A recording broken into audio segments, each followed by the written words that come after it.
नमस्कार प्रिय विद्यार्थियों, जैसा कि अपन एग्रोनॉमी के अंदर अपन पढ़ रहे थे और एग्रोनॉमी के अंदर अपने फसलों को वाला चैप्टर चल रहा था, अध्याय नंबर 6। अपन ने सर्वप्रथम धान की खेती पढ़ी। धान की खेती के बाद में अपन ने पढ़ा गेहूँ। गेहूँ के बाद में आज जो अपनी नेक्स्ट फसल है उसका नाम क्या है? मक्का, यानी कि जवार अपन ने पढ़ लिया। आज अपन अध्ययन करेंगे मक्का की खेती के बारे में, यानी कि मेज। मक्का की खेती, यानी कि मक्का की खेती के बारे में आज अपन अध्ययन करेंगे।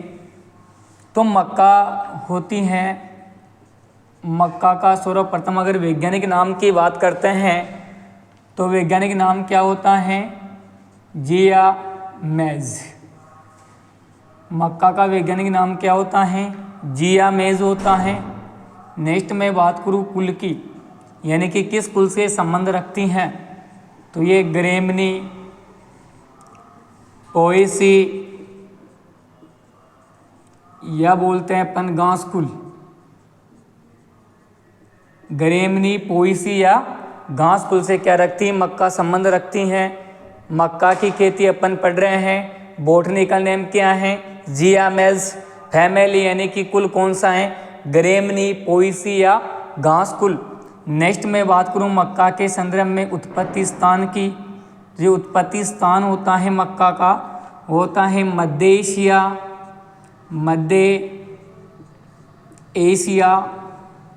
मध्य एशिया या इसको बोलते हैं अपन मैक्सिको। मध्य में एशिया या मैक्सिको। और मैक्सिको इसके अलावा किसका उत्पत्ति स्थान होता है? मिर्ची का, है ना। मिर्ची पढ़ते हैं ना, तीखी मिर्ची, शिमला मिर्च, कैप्सिकम एनम, कैप्सिकम प्रूटेंसिस, उनका भी उत्पत्ति स्थान क्या होता है? मैक्सिको माना जाता है। नेक्स्ट मैं बात करूँ इसमें गुणसूत्र के संबंध में। गुणसूत्र होते हैं 2n बराबर 20। मक्का में गुणसूत्र कितने होते हैं? 20 होते हैं। इसके अलावा मैं बात करूं जीन की। जीन यानी कि जो बोनेपन की जीन होती हैं, बोनेपन की जीन, और मक्का के अंदर बोनेपन की जो जीन होती हैं वो कौन सी होती हैं? ओपेक 2 या इसे क्या बोलते हैं? फ्लोरी 2। नेक्स्ट बात करें मक्का की प्रोटीन को। मक्का की प्रोटीन को क्या कहा जाता है? मक्का की प्रोटीन को जीन कहा जाता है। जीन कहा जाता है। दोबारा से देखिएगा, मक्का का वैज्ञानिक नाम क्या है? जिया मेज। मक्का का वैज्ञानिक नाम क्या है? जिया मेज। फैमिली कौन सी है? ग्रेमनी, पोएसी या घास कुल। ग्रेमनी, पोएसी या घास कुल। उत्पत्ति स्थान क्या है? मध्य एशिया या क्या माना जाता है? मैक्सिको। गुणसूत्र कितने होते हैं? 20। बोनेपन की जीन कौन सी हैं? ओपेक 2 या फ्लोरी 2। ओपेक 2 या फ्लोरी 2। मक्का की जो प्रोटीन होती है उसे अपन क्या कहते हैं? जीन कहते हैं। नेक्स्ट मैं बात करूँ इसके उपनाम के संदर्भ में। उपनाम, मक्का के उपनाम क्या क्या हैं? तो देखो, मक्का के उपनाम में पहला है, इसे क्या बोलते हैं? अनाजों की रानी। क्या बोलते हैं? अनाजों की रानी बोलते हैं। दूसरा इसका जो उपनाम है इसको बोलते हैं ड्रोसोफिला फसल। क्या बोलते हैं? ड्रोसोफिला फसल के नाम से जाना जाता है।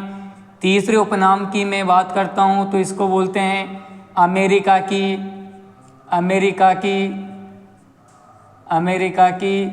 रीढ़ की हड्डी। क्या बोलते हैं? अमेरिका की रीढ़ की हड्डी। अमेरिका की रीढ़ की हड्डी बोलते हैं। किसे बोलते हैं? मक्का को अमेरिका की रीढ़ की हड्डी बोलते हैं। अनाजों की रानी कहते हैं ड्रोसोफिला फसल के नाम से इसे जाना जाता है।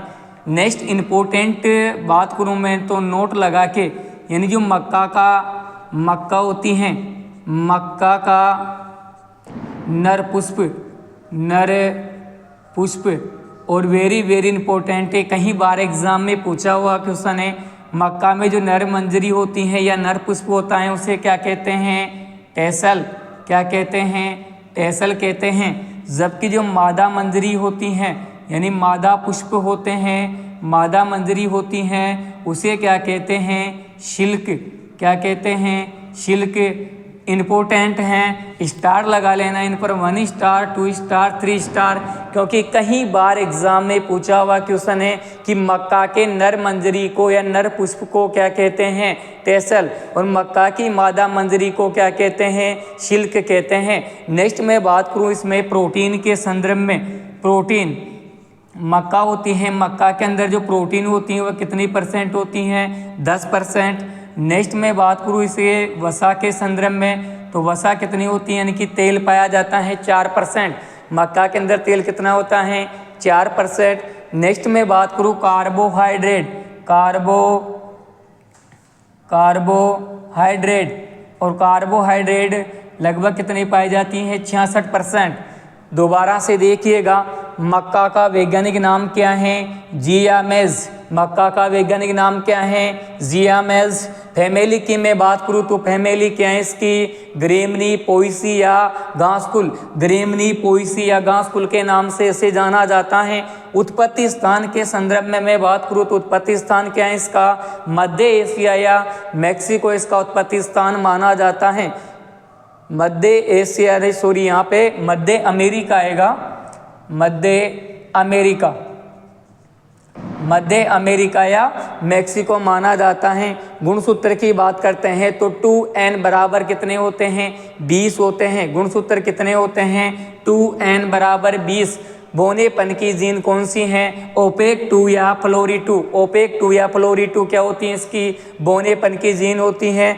मक्का की प्रोटीन को क्या कहा जाता है? जीन कहा जाता है। मक्का की प्रोटीन को क्या कहा जाता है? जीन।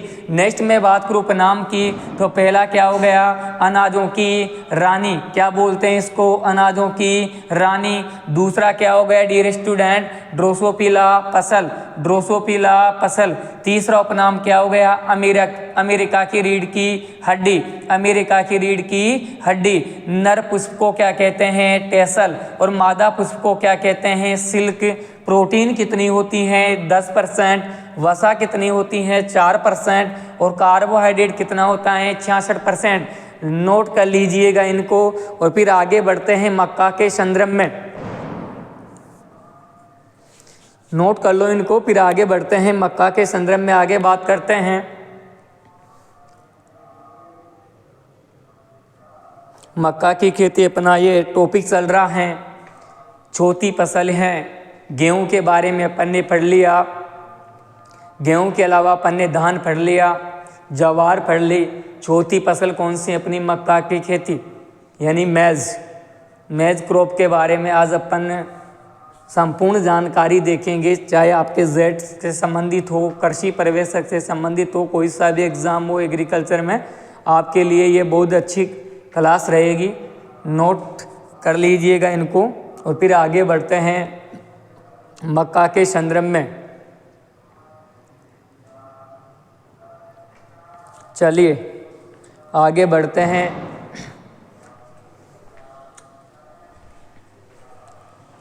नेक्स्ट बात करते हैं मक्का के संदर्भ में।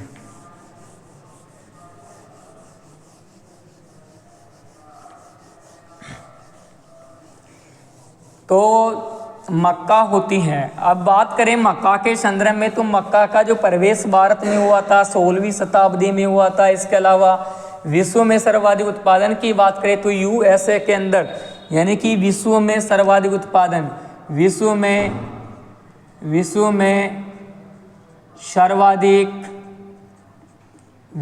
सर्वाधिक उत्पादन, और विश्व में सर्वाधिक उत्पादन कहाँ पे होता है? यूएसए, संयुक्त राज्य अमेरिका। नेक्स्ट में बात करूँ भारत के संदर्भ में, भारत में सर्वाधिक उत्पादन, और भारत में सर्वाधिक उत्पादन कहाँ पे होती हैं? आंध्र प्रदेश के अंदर। आंध्र प्रदेश को क्या बोला जाता है? अंडों का टोकरा भी बोला जाता है, जबकि अंडों की टोकरी किसे बोलते हैं? अजमेर को। नेक्स्ट में बात करूँ राजस्थान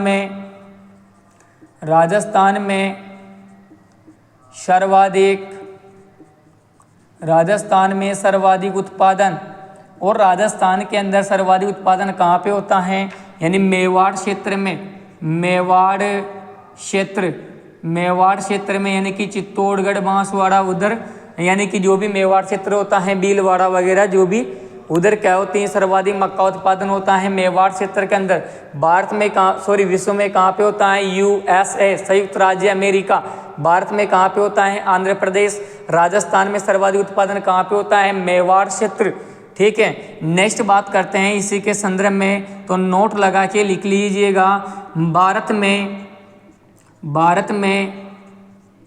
मक्का का प्रवेश, यानी कि अगर क्वेश्चन आ जाए कि भारत में मक्का का प्रवेश कब हुआ था, तो कब हुआ था? 16वीं शताब्दी में। और 16वीं शताब्दी में किसके द्वारा किया गया था? पुर्तगालियों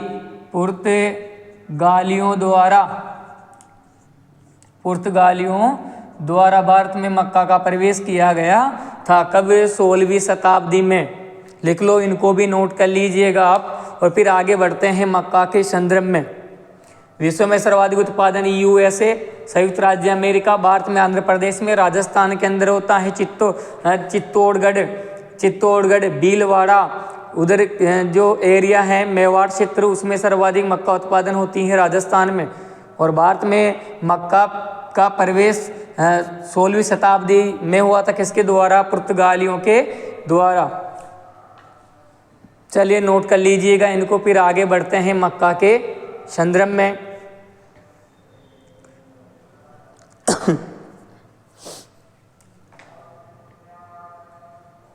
चलिए आगे बढ़ते हैं।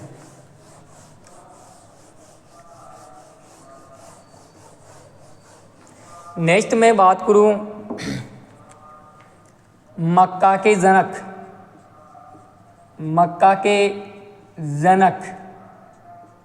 यानी कि मक्का को सर्वप्रथम यानी कि लाने वाले या कह सकते हैं जनक, तो कौन है? टियोसिनेट, एक वैज्ञानिक है जिसका नाम क्या है?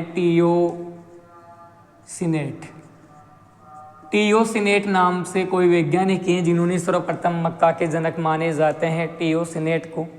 इसके अलावा अपन बात करें, नोट लगा के यहीं पे लिख लेना, मक्का में नर मंजरी को हटाना,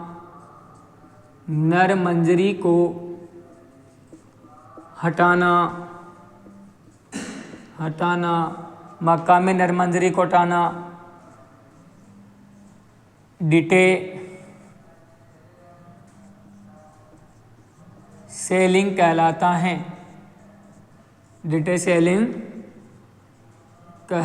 है। मक्का में नर मंजरी को हटाना क्या कहलाता है? डिटेसेलिंग कहलाता है। लिख लेना आप, इसको भी नोट कर लीजिएगा। और फिर आगे बढ़ते हैं मक्का के संदर्भ में। नेक्स्ट बात करें मक्का के संदर्भ में परीक्षण भार की, यानी कि टेस्ट वेट, परीक्षण भार। और जो मक्का होती है, मक्का का जो परीक्षण भार होता है वह कितना होता है? लगभग 250 से 280 ग्राम। कितना होता है? 250 से 280 ग्राम मक्का का क्या माना जाता है? परीक्षण भार माना जाता है। ठीक है, मक्का में नरमंजरी को हटाना क्या कहलाता है? डिटेसेलिंग कहलाता है। परीक्षण भार हो गया 250 से 280 ग्राम। नेक्स्ट बात करते हैं मक्का के संदर्भ में कि मक्का में जो कौन सी प्रोटीन पाई जाती है। मक्का में जो प्रोटीन पाई जाती हैं वह कौन सी प्रोटीन अधिक पाई जाती हैं और किसकी कमी पाई जाती हैं। तो मक्का में जैसे कुछ प्रोटीनें होती हैं, जैसे अपन बात करें रत्ना वगैरह, कुछ मतलब 1-2 किस्में हैं मक्का की कुछ ऐसी जिनके अंदर प्रोटीन की कुछ प्रोटीन पाई जाती है, जैसे लाइसिन प्रोटीन वगैरह है ना, किसी में कमी पाई जाती है। जैसे ल्यूसीन की मात्रा जवार में पाई जाती है, वैसे इनमें क्या होती है, लाइसिन की मात्रा पाई जाती हैं। नेक्स्ट बात करते हैं मक्का के संदर्भ में, आप लिख लो इनको और फिर आगे बढ़ते हैं मक्का के संदर्भ में। चलिएगा, परीक्षण भार हो गया 250 से 280 ग्राम। नेक्स्ट बात करते हैं जो मक्का की बुआई करते हैं, मक्का की बुआई कौन से यंत्र से करते हैं, मेज प्लांटर एक यंत्र होता है जिसका नाम क्या है, मेज प्लांटर, जिसके द्वारा क्या की जाती है, मक्का की बुआई की जाती है। इसी के संदर्भ में आगे बात करें तो मक्का परियोजना निदेशालय यानी मक्का परियोजना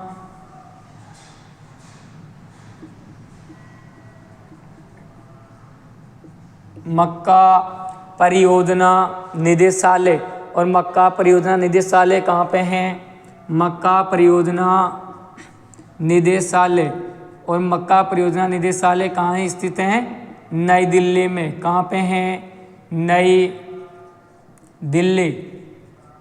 मक्का परियोजना निदेशालय कहाँ स्थित है, नई दिल्ली के अंदर। इसको भी आप नोट कर लेना, ठीक है। नेक्स्ट बात करते हैं अंतर्राष्ट्रीय मक्का व गेहूं अनुसंधान संस्थान यानी सिमिट, अंतर्राष्ट्रीय मक्का एवं गेहूं अनुसंधान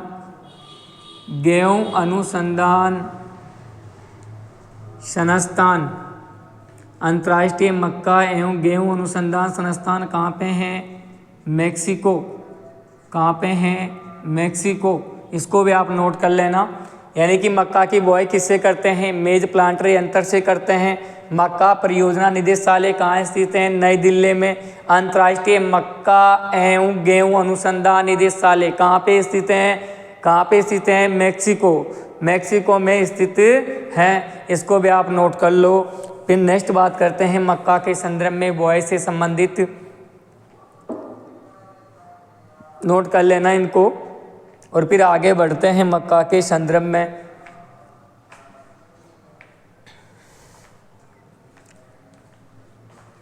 चलिए आगे बढ़ते हैं। मक्का में यानी कि बुआई का समय क्या होता है, बुआई का समय यानी कि सोइंग टाइम। और बुआई का समय क्या होता है, बुआई का समय कब होता है, बुआई कब करते हैं मक्का की, जून से जुलाई, यानी कि मध्य जून से मध्य जुलाई अपन मान सकते हैं, क्योंकि खरीफ ऋतु में बोते हैं। तो खरीफ में जितनी भी फसलें बोते हैं वो लगभग जून जुलाई के महीने में जब बारिश आना प्रारंभ हो जाती है जब करते हैं। नेक्स्ट इसमें ये भी पूछ लिया जाता है बुआई की दिशा यानी कि किस दिशा में या किस हिसाब से बुआई करते हैं। तो जो मक्का की बुआई करते हैं वो कैसे करते हैं, सूर्य उदय से या सूर्य अस्त से सूर्य उदय की ओर, यानी कि सूर्य अस्त से सूर्य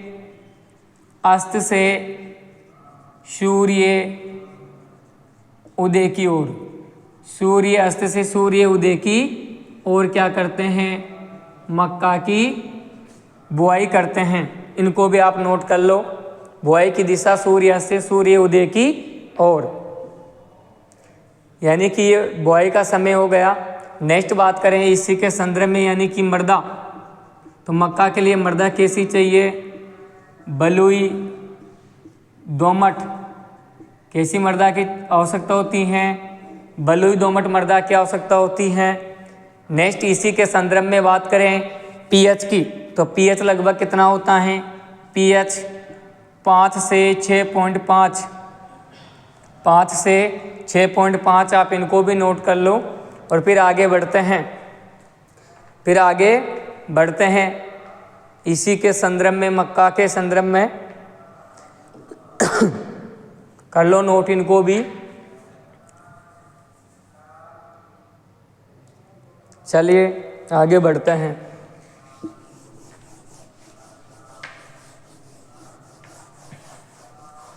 नेक्स्ट बात करें मक्का के संदर्भ में जलवायु की, यानी क्लाइमेट, जलवायु, और मक्का के लिए कैसी जलवायु की आवश्यकता होती है?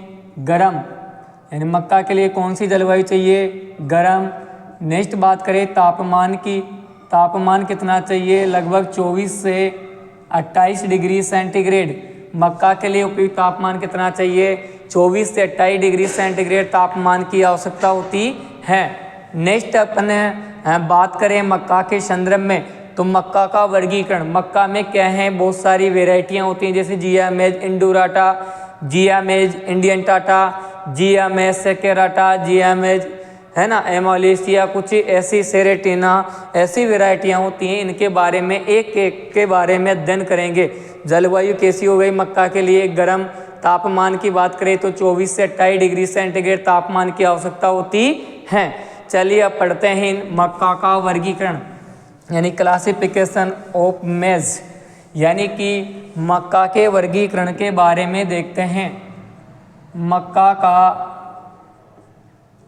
वर्गीकरण, मक्का का वर्गीकरण। तो मक्का के वर्गीकरण में सभी जितनी भी किस्में, इनके बारे में एक एक के बारे में अध्ययन करेंगे। और पहली है जिया मेज। जिया मेज तो सेम रखना है, जिया मेज तो वही है, और इसके आगे क्या लग जाएगा? इंडूराटा, जिया मेज इंडूराटा, जिया मेज इंडूराटा। और इसको किस नाम से जानते हैं? प्लांटिक्रॉन, प्लांटिक्रॉन के नाम से जाना जाता है जिया मेज इंडूराटा। और भारत में जो ये किस्म ये सर्वाधिक प्रचलित मानी जाती हैं। भारत में सर्वाधिक प्रचलित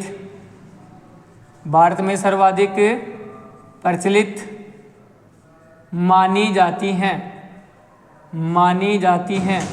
भारत में सर्वाधिक प्रचलित मानी जाती है। कौन सी वैरायटी मानी जाती है? जिया मेज इंडूराटा, यानी प्लांटिक्रॉन भारत में सर्वाधिक प्रचलित मानी जाती है। नेक्स्ट मैं बात करूं जिया मेज, यानी कि ये तो क्या हो गई? जिया मेज इंडूराटा। अब क्या होगी? जिया मेज इंडियन टाटा, जिया मेज इंडियन, जिया मेज इंडियन टाटा, जिया मेज इंडियन टाटा। जिया पहले तो कौन सी थी? जिया मेज इंडूराटा। दूसरी क्या है? जिया मेज इंडियन टाटा। और इसे किस नाम से जानते हैं? Dent corn. किस नाम से जानते हैं? डेंट कॉर्न के नाम से जानते हैं। और बात करें जिया मेज इंडियन टाटा की, तो यूएसए, जिसका नाम है संयुक्त राज्य अमेरिका, यूएसए में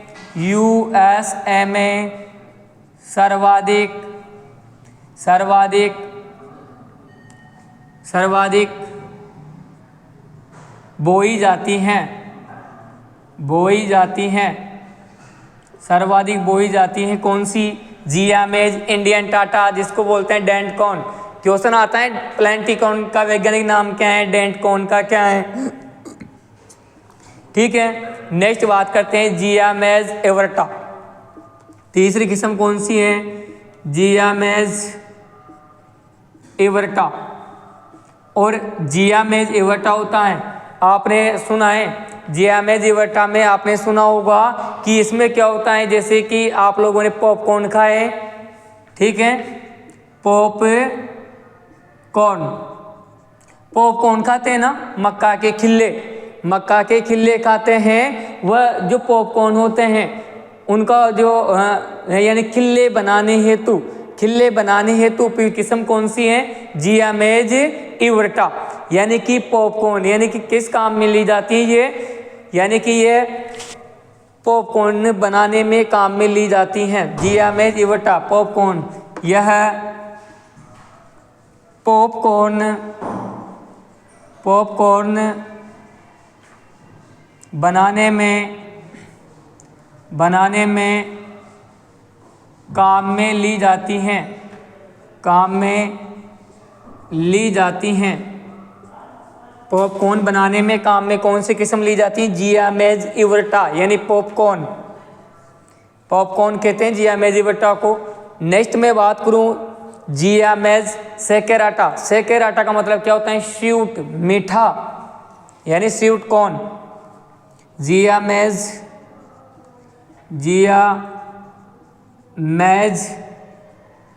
सेकेराटा, और इसको अपन क्या बोलते हैं? Sweet corn. क्या बोलते हैं? स्वीट कॉर्न, यानी जियामेज सेकेराटा, इसे क्या बोलते हैं? Sweet corn. और ये कैसी हैं? मक्का की सबसे मीठी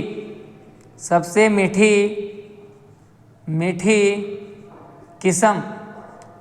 मक्का की कैसी किस्म है ये? जियामेज सेकेराटा, स्वीट कॉर्न है। स्वीट का मतलब क्या होता है? मीठा, और मीठी मक्का की सबसे मीठी किस्म कौन सी है? जियामेज सेकेराटा। जियामेज सेकेराटा, दोबारा से देख लीजिएगा एक बार। जियामेज इंडुराटा, इसे किस नाम से जानते हैं? प्लेंटिकॉर्न के नाम से जानते हैं। भारत में सर्वाधिक प्रचलित मानी जाती हैं। ठीक है। दूसरी है जियामेज इंडियन टाटा, इसे बोलते हैं डेंट कॉर्न, यूएसए में सर्वाधिक बोई जाती हैं। तीसरी है जियामेज इवर्टा, इसको बोलते हैं पॉपकॉर्न। यह पॉपकॉर्न बनाने में काम में ली जाती है, जिसे अपन बोलते हैं खिल्ले वगैरह खाते हैं ना, बूंगड़ी जैसे पॉपकॉर्न। जियामेज सेकेराटा ये स्वीट कॉर्न होती हैं, और मक्का की कैसी होती हैं? सबसे मीठी किस्म। लिख लो इनको, फिर आगे बात करते हैं इसी के संदर्भ में। लिख लीजिएगा इनको, और फिर आगे बात करते हैं।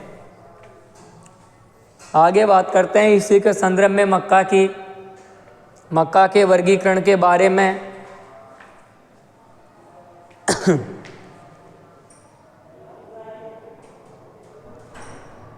मक्का के वर्गीकरण के बारे में बात करते हैं। ठीक है। नेक्स्ट बात करते हैं पांचवी किस्म, पांचवा वर्गीकरण।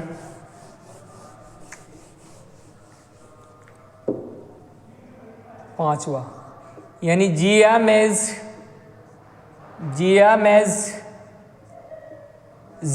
तो सेम ही है। जियामेज एमाइलेशिया,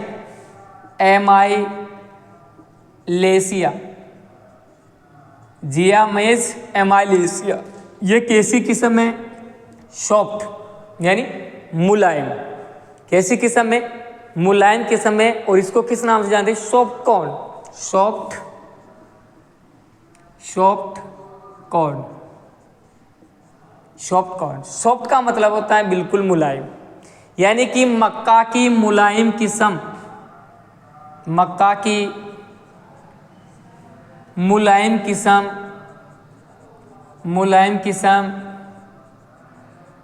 किस्म जो रोटी बनाने में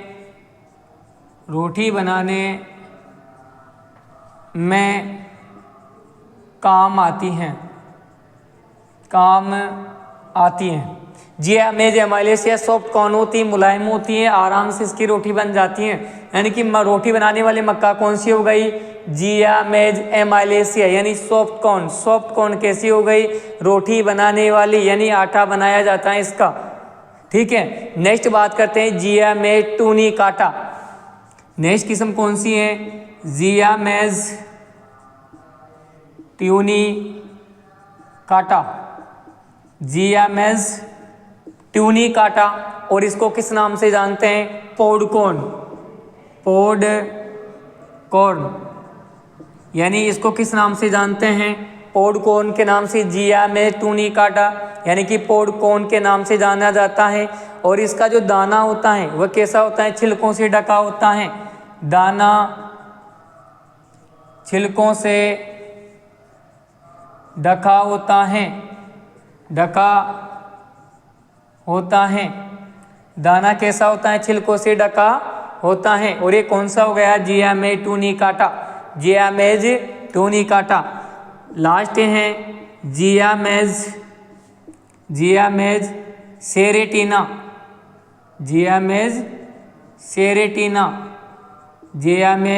सेरेटिना, और इसको कहते हैं वेक्सीकॉर्न। क्या बोलते हैं इसको? वेक्सीकॉर्न। वैक्सीकॉन। और बात करें तो ये कैसी है, वैक्सीकॉन यानी इसके अंदर क्या होती है, स्टार्च की मात्रा अधिक पाई जाती है, स्टार्च की मात्रा अधिक पाई जाती है, स्टार्च की मात्रा क्या पाई जाती है, अधिक पाई जाती है। जियामे सेरेटिना वैक्सीकॉन, स्टार्च की मात्रा अधिक पाई जाती है। जियामे टूनिकाटा पॉडकॉर्न के नाम से जानते हैं, दाना छिलकों से ढका होता है।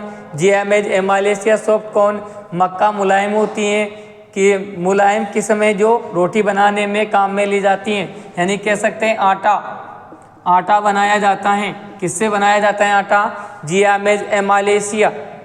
चलिए आप इनको नोट कर लेना और फिर आगे बढ़ते हैं इसी के संदर्भ में, मक्का के संदर्भ में।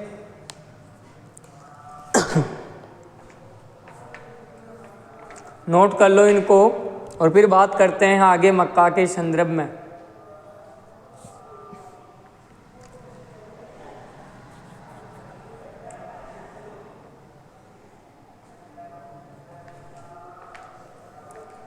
चलिए आगे बात करते हैं।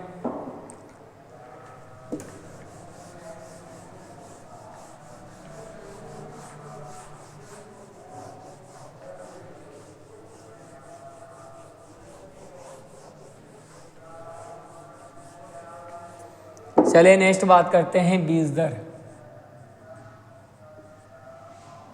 Seed rate.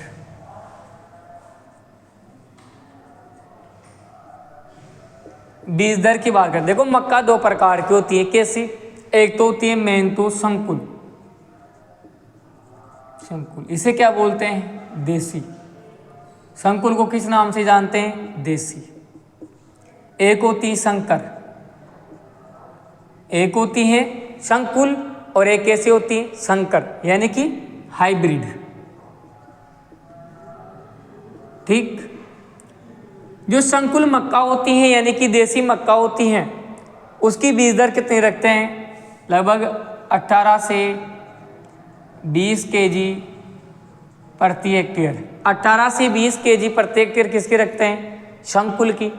संकर की यानी हाइब्रिड की कितने रखते हैं, 20 से 25 केजी प्रति हेक्टेयर किसके रखते हैं, संकर की, हाइब्रिड की।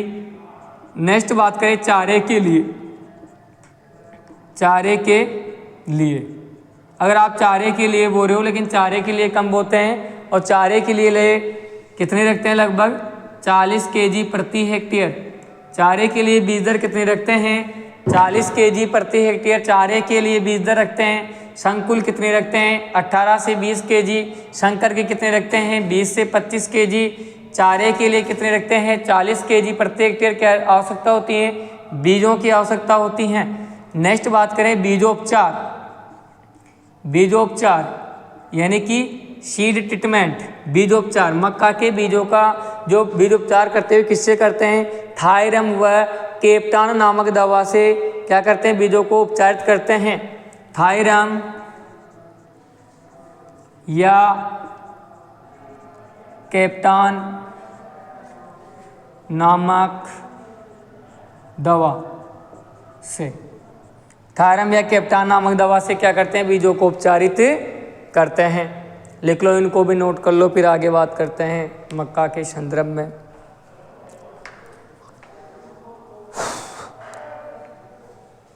चलिए लिख लेगा, लिख लो इनको, यानी कि बीजोपचार हो गया थायरम और केप्टान नामक दवा से।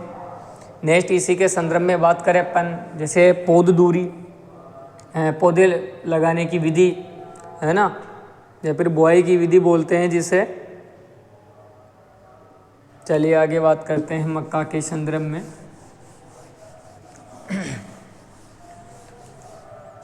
बुआई की विधि, बुआई की विधि, बुआई की विधि। और बुआई की विधि के बारे में अगर अपन बात करें तो पहला यानी कि कतार से कतार की दूरी, कतार से कतार की दूरी, कतार से कतार की दूरी। और एक होती है पौधे से पौधे की दूरी, पौधे की दूरी, जिसे अपन बोलते हैं R/P दूरी। कतार से कतार की दूरी, पौधे से पौधे की दूरी। कतार से कतार की जो दूरी रखते हैं वो रखते हैं लगभग 45 से 60 सेमी, 45 से 60 सेमी। और पौधे से पौधे की जो दूरी रखते हैं वो लगभग अपन रखते हैं 20 से 25 सेमी, 20 से 25 सेमी। पौधे से पौधे की दूरी कितनी रखते हैं? 20 से 25 सेमी। और कतार से कतार की दूरी कितनी रखते हैं? 45 से 60 सेमी। इनको भी आप लिख लीजिएगा और फिर आगे बढ़ते हैं इसी के संदर्भ में। ठीक है, चलिए लिख लो।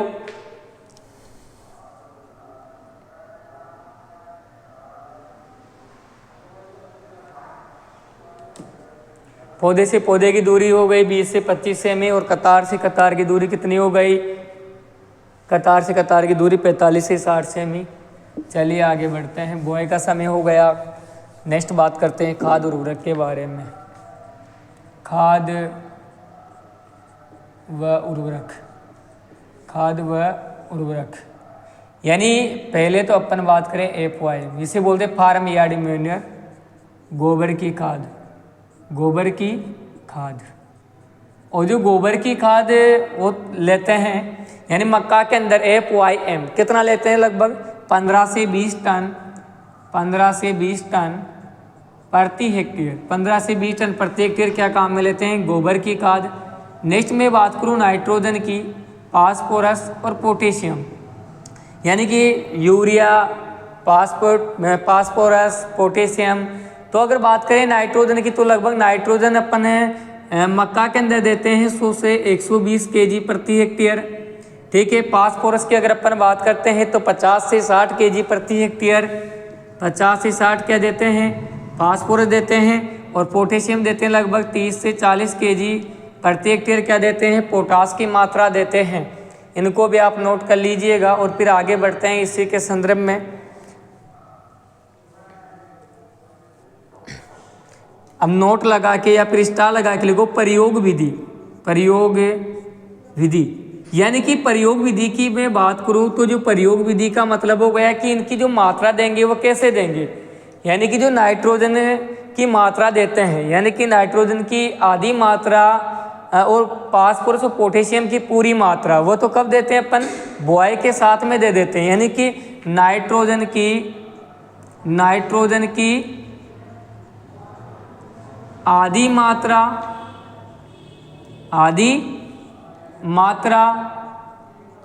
व फास्फोरस पोटेशियम की पूरी मात्रा बुआई के समय देते हैं,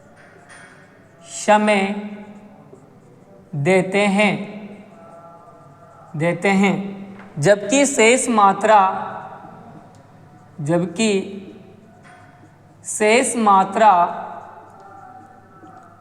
मात्रा सिंचाई के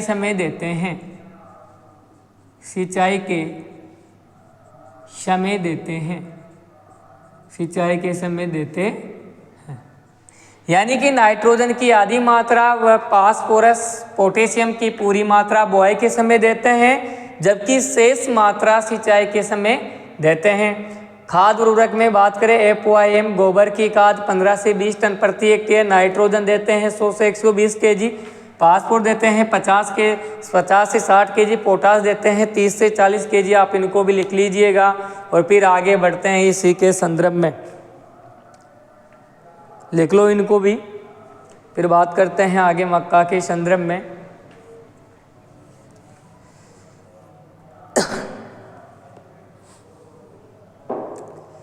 चलिए आगे देखते हैं।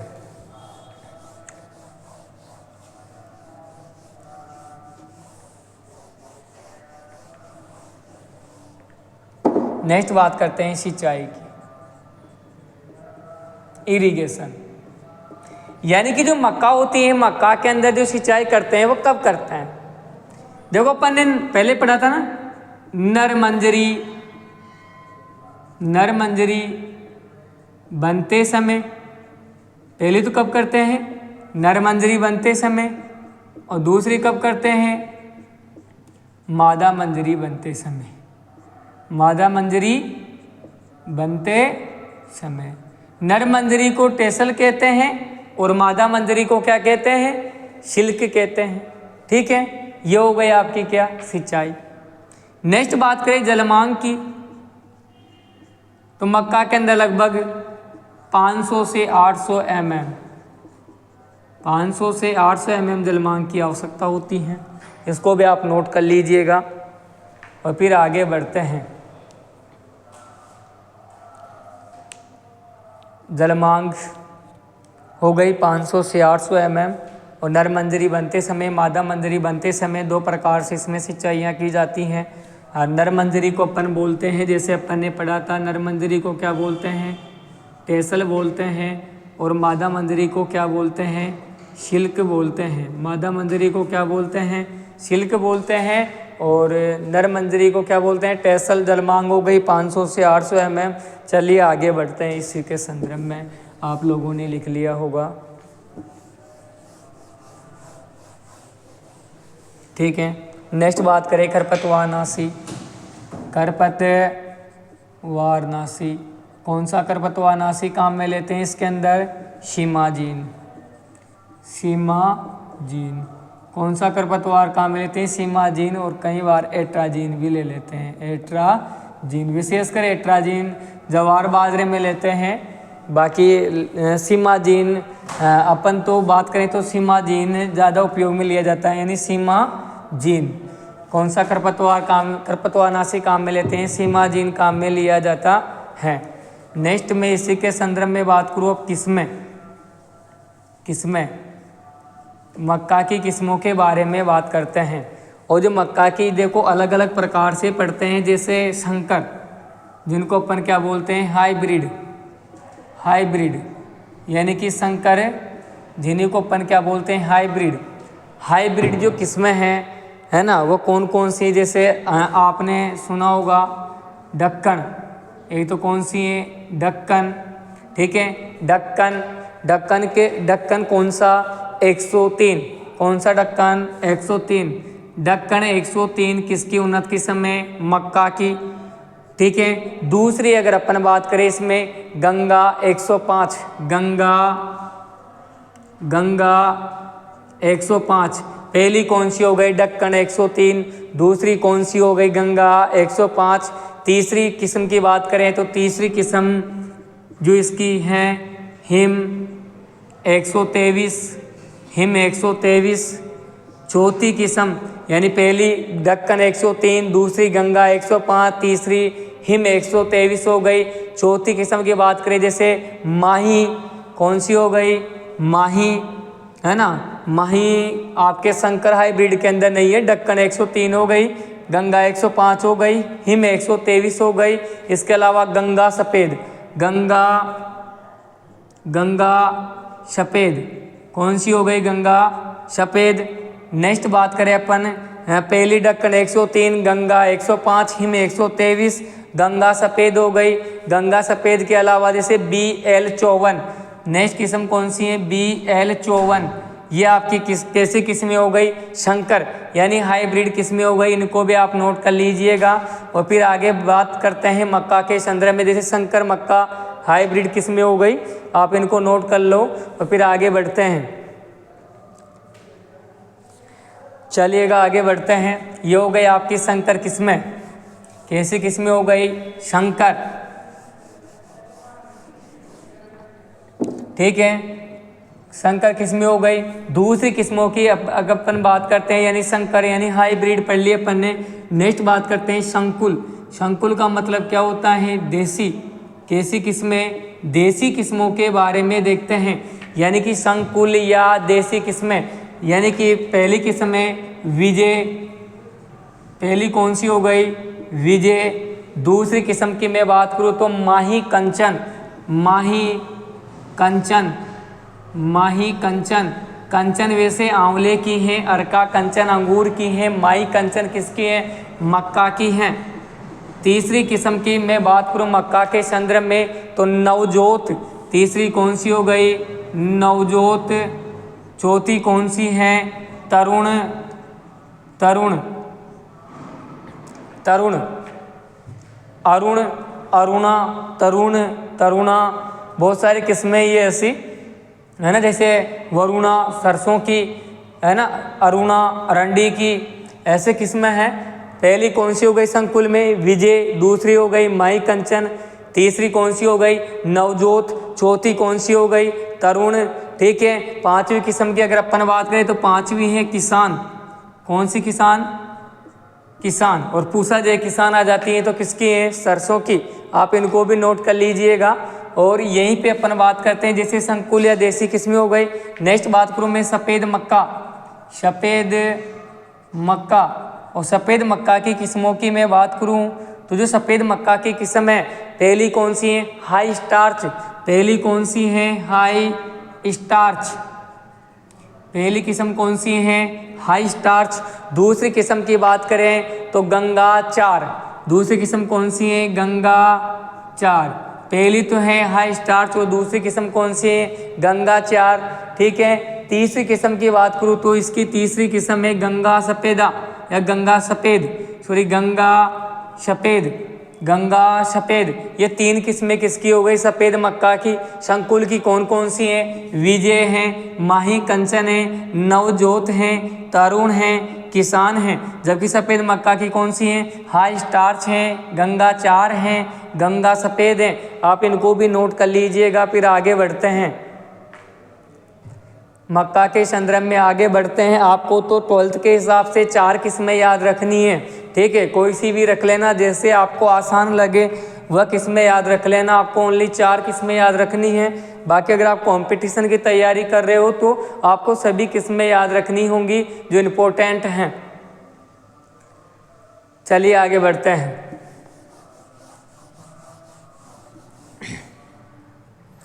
नेक्स्ट बात करें मक्का के संदर्भ में, पीली मक्का। पीली मक्का, देखो आपने सफ़ेद पढ़ लिया, संकुल पढ़ ली, ठीक है, हाइब्रिड पढ़ ली। अब पढ़ेंगे अपन पीली मक्का। और पीली मक्का की पहली किस्म कौन सी है? गंगा पाँच, गंगा पाँच। दूसरी कौन सी है? Him 123, him 123। ये भी कैसी है? कैसी है? पीली मक्का। तीसरी किस्म की अगर अपन बात करें तो डक्कन, डक्कन 103, डक्कन 103। ये किस्म भी कैसी है? ये कैसी है? पीली मक्का की किस्म है। नेक्स्ट यहीं पे अगर अपन नोट लगा के बात करें, इम्पोर्टेंट ये क्वेश्चन है कि जो मक्का की प्रथम संकर किस्म है, मक्का की प्रथम संकर किस्म, मक्का की प्रथम संकर किस्म कौन सी है? क्वेश्चन आ गया, मान लीजिए मक्का की प्रथम संकर किस्म कौन सी है? तो गंगा एक। कौन सी है? गंगा एक या गंगा 101, यानी गंगा एक व गंगा 101, गंगा एक व गंगा 101 कैसी है? मक्का की कैसी किस्में हैं? संकर किस्में हैं। ठीक है, नेक्स्ट बात करते हैं इसी के संदर्भ में मक्का के में, आप इनको लिख लीजिएगा और फिर मक्का के संदर्भ में आगे बात करते हैं। चलिए बात करते हैं मक्का के संदर्भ में आगे।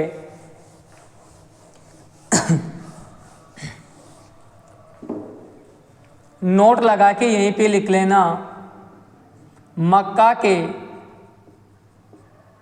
1 हेक्टेयर क्षेत्रफल में लगभग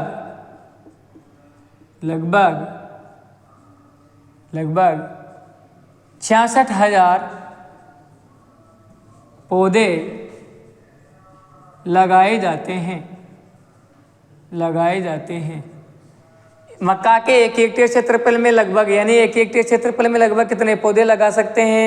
66,000 पौधे लगाए जा सकते हैं। वेरी वेरी इंपॉर्टेंट, आप इसको नोट कर लीजिएगा। और फिर आगे बढ़ते हैं इसी के संदर्भ में पादप संरक्षण, पादप संरक्षण, पादप संरक्षण के बारे में चर्चा करते हैं। ठीक है, यानी कि कीट व रोगों के बारे में अध्ययन करते हैं। और कीट पहला अपना कौन सा हो गया? दीमक, जो पढ़ते आ रहे हैं। ठीक है, ओडोंड्रोमस ओबेसस, ठीक है। दूसरा कीट की बात करें, दूसरा कौन सा है, तनाछेदक। कौन सा है, तनाछेदक। और ये दोनों आपके कीट अपन ने पहले पढ़ रखे हैं, ठीक है। ये हो गया आपके क्या, कीट। कीट कौन से हो गए, एक तो दीमक हो गया, एक तनाछेदक हो गया। और मक्का के 1 हेक्टेयर क्षेत्रफल में कितने पौधे लगा सकते हैं, 66,000 पौधे लगा सकते हैं। इनको नोट कर लीजिएगा।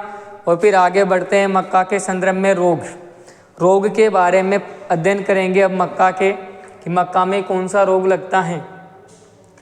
चलिएगा, लिख लो इनको और फिर आगे बढ़ते हैं।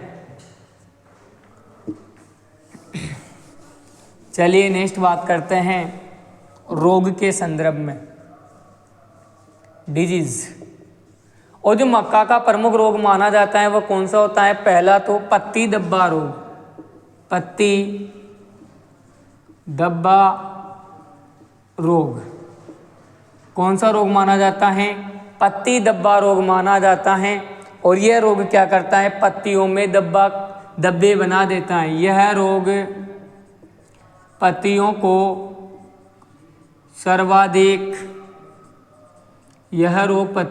सर्वाधिक नुकसान पहुंचाता है।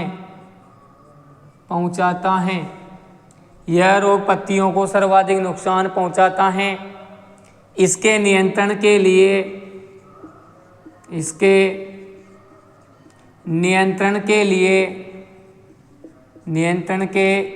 2 kg मैनकोजेब दवा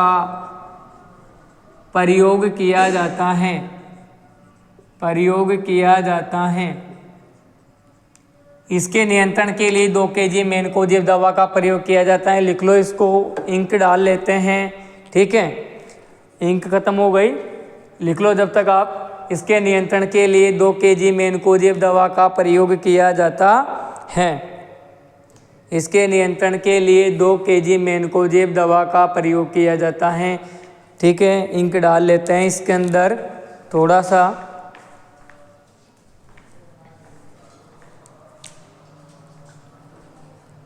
ये अपने क्लास चल रही है मक्का की खेती के बारे में, और देखते रहिएगा। मक्का की खेती अपने एग्ज़ाम की दृष्टि से इम्पोर्टेंट हैं। एग्ज़ाम में आपको देखने को मिल सकती है मक्का की खेती। दूसरे रोग के बारे में देखते हैं इसके संदर्भ में। लास्ट टॉपिक है, यानी कि क्लास थोड़ी बड़ी हो गई मक्का की खेती। बाकी यूँ आप चलिए आगे बढ़ते हैं मक्का की खेती के बारे में। नेक्स्ट बात करें अपन दूसरे रोग की, यानी कि पहला तो कौन सा हो गया, पत्ती धब्बा रोग हो गया। दूसरे रोग की बात करें तो तुलासिता कौन सा रोग, तुलासिता रोग कौन सा रोग होता है, दूसरा तुलासिता रोग, ठीक है। अब तुलासिता रोग क्या होता है, यानी कि इस रोग में क्या होती हैं, जो पत्तियां होती हैं पत्तियों पर क्या पड़ जाती हैं, पीली धारियां बन जाती हैं। इस रोग में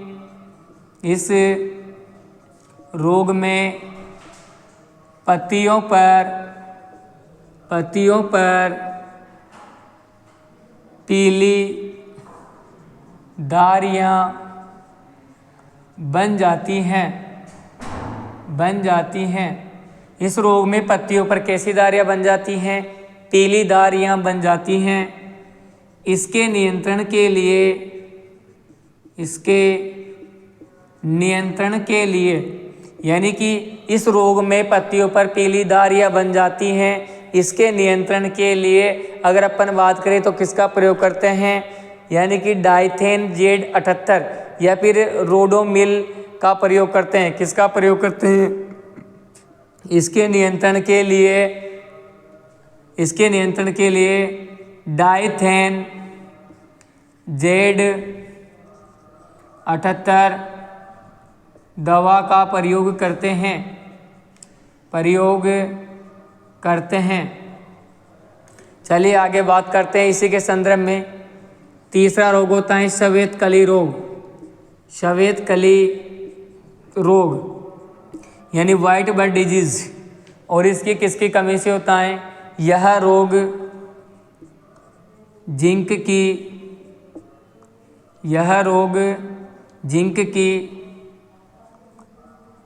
कमी से होता है, यह रोग जिंक की कमी से होता है। और नियंत्रण की बात करें तो नियंत्रण किससे करते हैं? ZnSO4 यानी कि जिंक सल्फेट का प्रयोग करते हैं,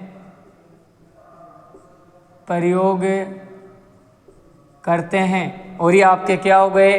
रोग व कीट हो गए। नेक्स्ट बात करते हैं इसी के संदर्भ में लास्ट एंड फाइनल उपज, इल्ड यानी कि कितनी उपज प्राप्त हो जाती है। अगर आप संकर मक्का बो रहे हो, क्या बो रहे हो? संकर, तो संकर से लगभग 40 से 50 क्विंटल प्रति हेक्टेयर क्या हो जाती है? उपज प्राप्त हो जाती हैं।